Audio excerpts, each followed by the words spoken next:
Il faut aider à penser, donc avoir un rapport à la vérité. Mais il y a des choses avec lesquelles la vérité ne suffit pas, il faut aussi s'engager humainement. Après, vous m'avez posé d'autres questions très concrètes, donc je vais y aller, puisqu'elles rejoignent celle d'Arthur. Coopérer avec les dictatures, il faut que vous me soyez plus précis. Avec quelle dictature vous me reprochez de coopérer? Ouais.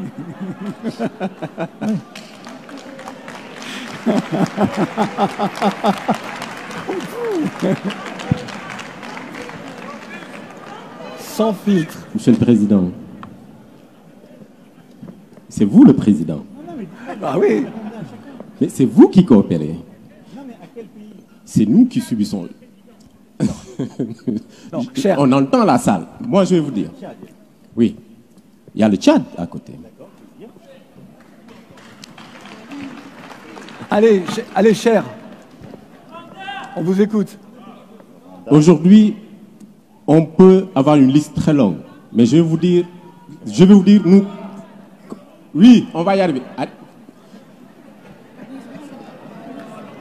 Je sais que vous voulez faire la liste. Laissez-moi y aller avec Monsieur le Président. Alors,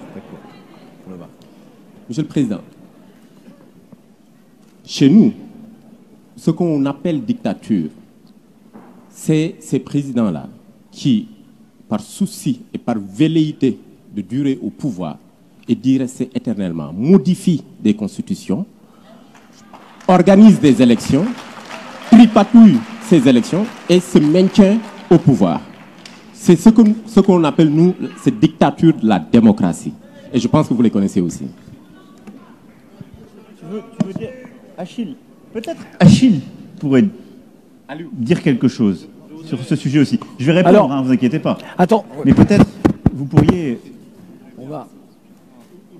Alors, allez-y peut-être tous les deux, mais je trouve que ce serait intéressant que Achille Mbembe nous dise aussi. Alors peut-être, on va essayer de respecter... Mais on a pris le pouvoir, c'est fini. Oui, vous avez non, plus mais c'est ça. Alors, de toute façon, c'est le sommet. Non, mais il a raison.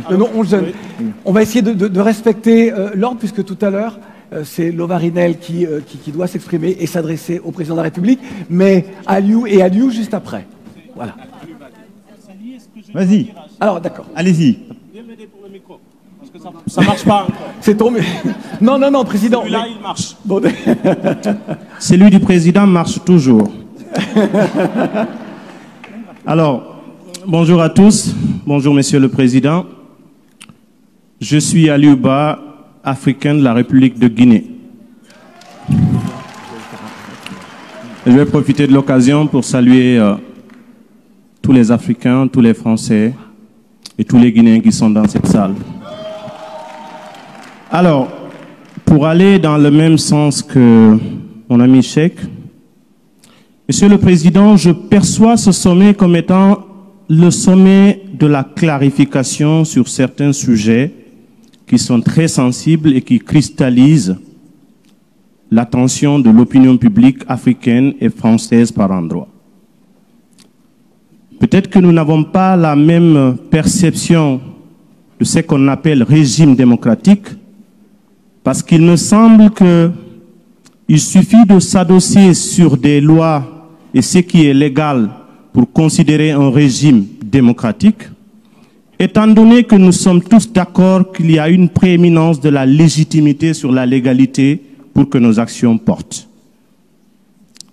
C'est vrai que il y a de nos dirigeants qui sont légitimes. Il y en a beaucoup qui ne le sont plus. Mais ce que je suis en train de dire, ce n'est pas de vous demander de vous occuper de nos dictateurs.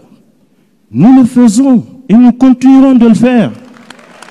Moi, je viens d'un pays, la République de Guinée, qui vient de se débarrasser de quelqu'un qui voulait encore mourir au pouvoir.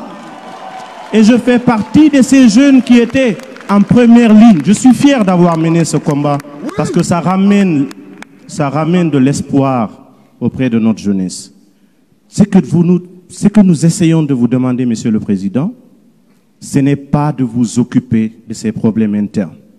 C'est plutôt en tant que partenaire de refuser de collaborer et de considérer comme étant un interlocuteur quelqu'un qui utilise des voies, des manières subversives, les tripatouillages constitutionnels pour rester au pouvoir n'en faites pas un partenaire.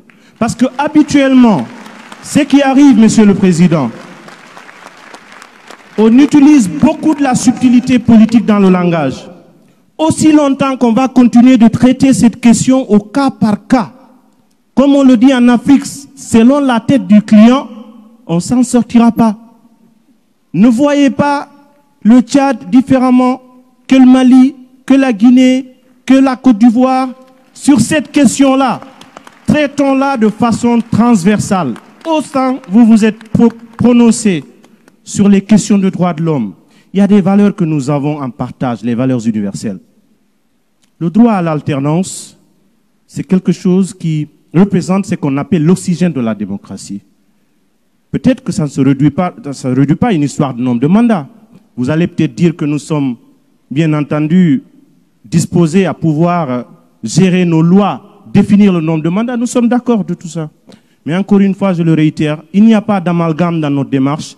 Il ne s'agit pas de dire à la France, empêchez que tel le fasse. Nous le ferons nous-mêmes, nous n'attendrons personne pour le faire à notre place. Nous continuerons de le faire, mais n'en faites pas des partenaires selon les cas, en rapport avec soit des intérêts géopolitiques, des intérêts stratégiques, des intérêts militaires ou des choses comme ça. C'est ce que l'Afrique ne comprend pas, et admettez avec nous que cette subtilité entretient la suspicion. Et ce que nous voulons rebâtir à partir d'aujourd'hui, Monsieur le Président, la confiance mutuelle, elle est fondamentale.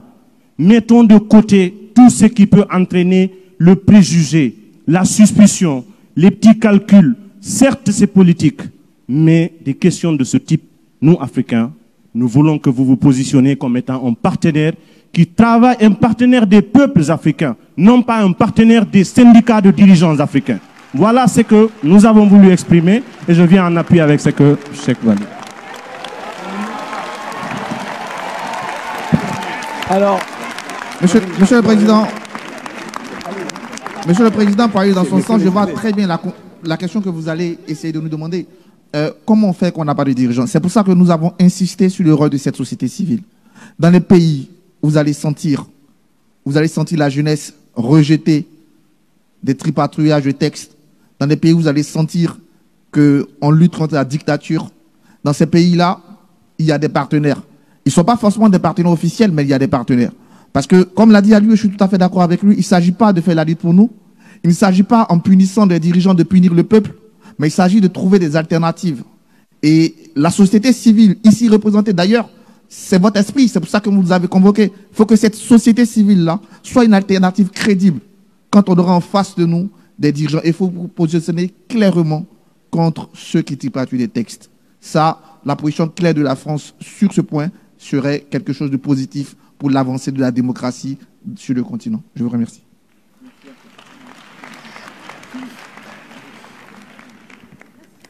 Peut-on rendre le micro au président? Comme apparemment c'est le seul qui fonctionne. Okay. Bon, alors, je crois que les jeunes, ils se sont exprimés le plus clairement possible. Peut-être faut-il demander au président s'il les a entendus. Après quoi, je peux faire un commentaire. Il est très fort. Non, c'est très... La manière dont vous l'avez dit, moi, me va très bien. Je ne crois jamais avoir été ambigu quand il y a eu des tripatouillages constitutionnels. Si vous faites référence à la... Non, allez-y.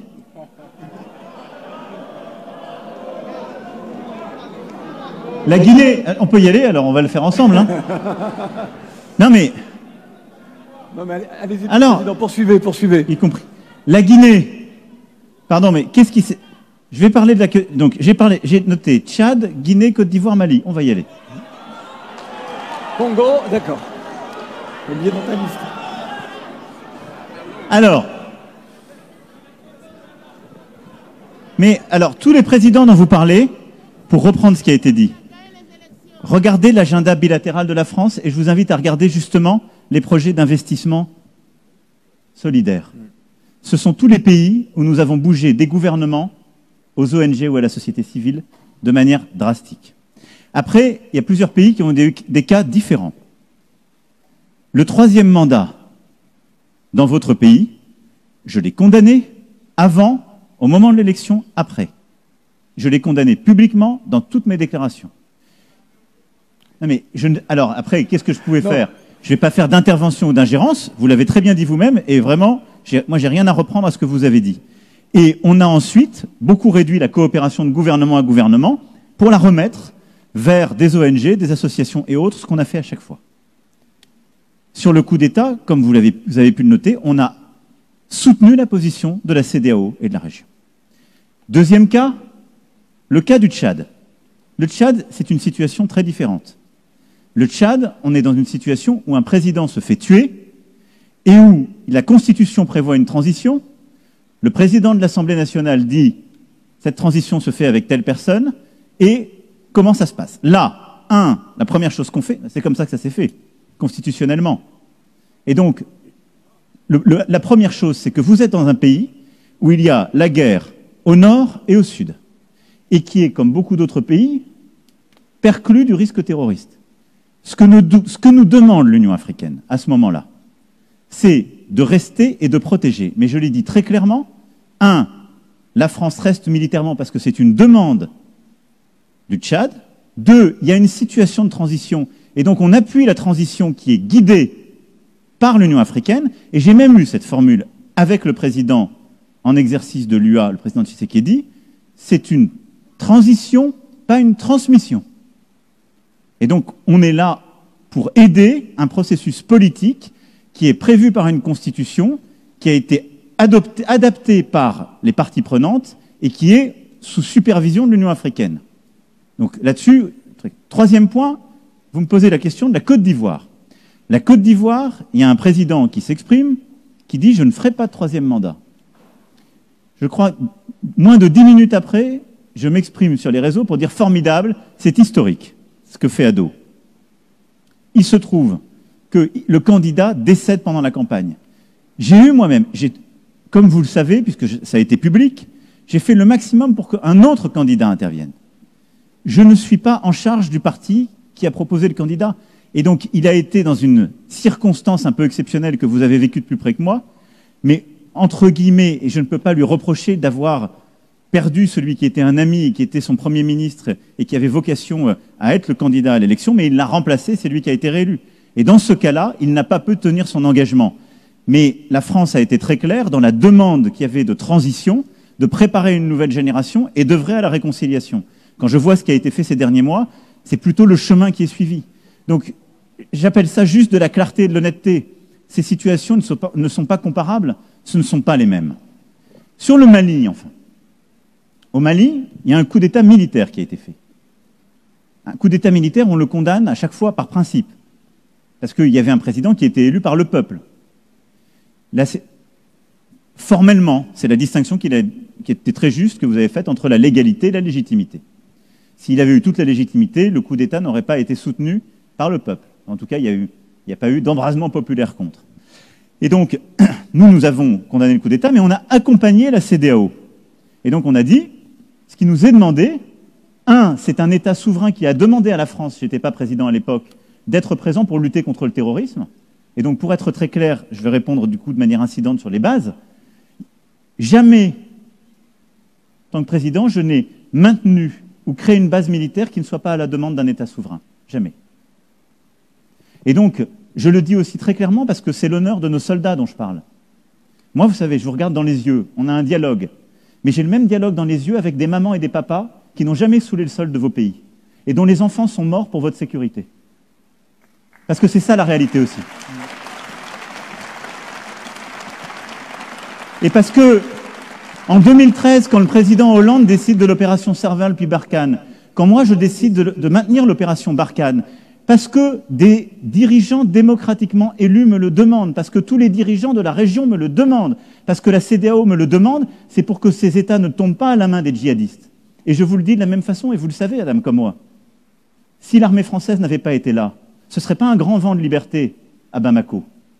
Ce seraient des terroristes qui auraient pris Bamako. C'était les terroristes qui le prenaient en 2013. C'est ça la réalité aussi, et je suis obligé de vous la dire. Donc la question, moi je pense que simplement, notre vocation n'est pas de rester dans la durée. Mais il ne faut jamais oublier qui nous demande de venir, pourquoi on est là et dans quel cadre. La France ne s'installe pas contre des États africains, contre des dirigeants qui sont démocratiquement élus. Elle est là à leur demande pour assurer une sécurité et une stabilité dans un contexte où le terrorisme, et en particulier le terrorisme islamiste, est là. Après, c'est d'ailleurs pour ça que moi j'ai décidé d'enclencher ça au Sahel, je pense que nous n'avons pas vocation à rester. C'est pour ça que nous sommes en train de fermer des bases au Mali. Et vous le savez très bien. Parce qu'à Tessalit ou à Kidal, je pense que notre travail, ça n'est pas d'avoir des bases militaires françaises qui sont là, parce que l'État malien doit avant tout revenir et faire un travail administratif et autres. Mais ça, c'est une responsabilité que je renvoie à vos dirigeants. Parce que moi, je ne veux pas la prendre. C'est pas moi qui vais faire l'école, c'est pas moi qui vais faire la police, c'est pas moi qui vais faire la justice à Kidal ou ailleurs. Et donc, moi, ce que je veux, c'est qu'on retire les bases militaires le plus vite possible. Mais ça suppose un travail qui est un travail, d'une part, de retour d'États forts qui prennent leurs responsabilités et qui remettent les services publics, et de projets, justement, d'investissement qui permettent de redonner des opportunités aux jeunes pour qu'ils ne se tournent pas, dès que les groupes terroristes reviennent, vers le pire. Et donc c'est ça ce qu'on essaie de faire sur le terrain, méthodiquement, mais chacun va devoir prendre sa responsabilité. Mais mon objectif, c'est bien celui-là. Moi, ça ne m'intéresse pas d'avoir des bases pour toute éternité sur le sol africain. Ça n'est pas la vocation de la France. Et la France, elle n'est là que pour lutter contre le terrorisme. Elle n'est jamais là pour soutenir tel ou tel régime, je vais être clair avec vous. Merci beaucoup. Alors maintenant, je veux finir juste, parce que si on va au bout du raisonnement, la difficulté à laquelle on est confronté, je trouve que vous l'avez très bien dit, c'est de savoir comment les valeurs démocratiques que vous portez, que vous défendez, redeviennent des valeurs en quelque sorte effectives, comme dirait Simone Veil, dans les sociétés africaines, là où une forme de légalisme l'a emporté sur leur effectivité et sur la réalité démocratique dans trop d'endroits. Et c'est vrai que ces dernières années, elles ont été cruelles pour nous tous. D'abord, moi je ne peux pas être celui qui dicte la légalité en Afrique. Ça a été parfois fait par des présidents. Non mais, et vous, c'est pas ce que vous m'avez demandé, je vous en remercie, mais je le dis très clairement. C'est-à-dire que je pense que ce qu'on a besoin, c'est de, en quelque sorte, réafricaniser ces valeurs universelles. Et là-dessus, vous jouez un rôle très important et vous l'assumez. Et ça, je vous en remercie. C'est qu'aussi longtemps que c'était un président de la République française qui disait « pas plus que 2 mandats », je me disais « qu'est-ce qui vient nous raconter la vie ? Il n'y a pas de leçons à nous le donner ».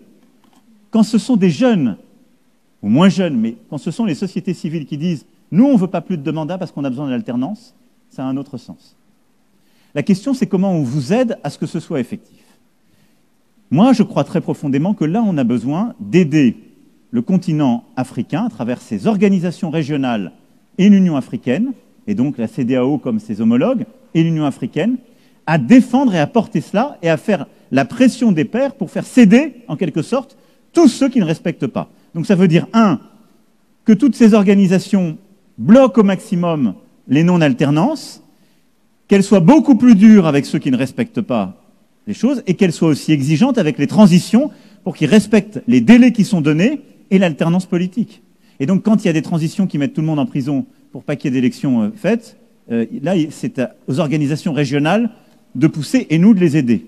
Et de la même manière, parce que plusieurs me l'ont évoqué, sur le plan militaire, moi je suis favorable à ce qu'on ait des organisations, des opérations de maintien de la paix africaines portées par les organisations régionales, soutenues par les Nations Unies et financées par les Nations Unies. Je l'ai défendu il y a 3 ans avec le secrétaire général des Nations Unies à New York. Donc c'est ça la solution, c'est d'aller vers ce chemin où les organisations régionales et l'Union africaine sont porteuses des solutions et démocratiques et sécuritaires par une pression des pairs. Qu'est-ce qu'on peut faire, nous, d'utile? Accompagner ces organisations. Les aider par nos financements. Non, les organisations régionales, dans ces politiques. Et 3, le faire aussi en tant que membre permanent du Conseil de sécurité. Après, le rapport propose quelque chose qui est complémentaire à tout ça, qui est de dire comment, dans chaque pays, on aide les alternatives démocratiques à émerger. Et c'est ça ce que j'entends de ce que vous me dites. L'alternance, c'est la vie démocratique qui la crée. Mais comment on crée les conditions de l'alternance? C'est-à-dire permettre à des femmes et des hommes qui pensent autrement d'émerger, d'avoir accès à des moyens, de pouvoir défendre leurs idées de manière plus équitable et de les porter. Et ça, c'est l'idée du fonds. Et donc le fonds, je souhaite qu'on y aille. Et donc le fonds de financement de la démocratie, on va le porter, mais tout est dans la méthode. Parce que c'est une idée qui a été proposée plusieurs fois. Ce fonds, il doit être... Nous, on va le financer, mais il ne peut pas être un fonds au service de la diplomatie française. Parce que si, à la seconde où c'est un fonds qui est à la main de la diplomatie française, soit les dirigeants vont dire « bon, bah, tu formes tous mes copains », soit ils vont dire « pourquoi tu t'immisces dans la vie politique africaine en finançant mes opposants ?» Et donc, il faut que la gouvernance de ce fonds, elle soit en quelque sorte indépendante. Et donc, qu'il y ait un comité scientifique, je dirais un comité démocratique, avec des experts africains qui orientent les choses. Et donc, à cet égard, la proposition qui est faite, c'est très clairement une révolution en termes de méthode, c'est-à-dire de financer ce fonds, d'avoir une indépendance dans la sélection des profils et d'aider à faire émerger les alternatives démocratiques. Ça, je veux qu'on y aille. Et donc ça, on va le faire, on va le mettre en place, mais vos ennuis ne sont pas terminés. Je vais vous engager dans la gouvernance de ce fonds et dans ses règles. Et donc moi, si Achille est prêt à le faire avec tous ceux qui, dans son équipe, ils sont prêts, mais si les pépites que vous êtes sont prêts avec la même exigence à le faire, en quelque sorte, ne me donnez pas un chèque en blanc aujourd'hui, si je puis dire. Je vous dis, je suis prêt à avancer.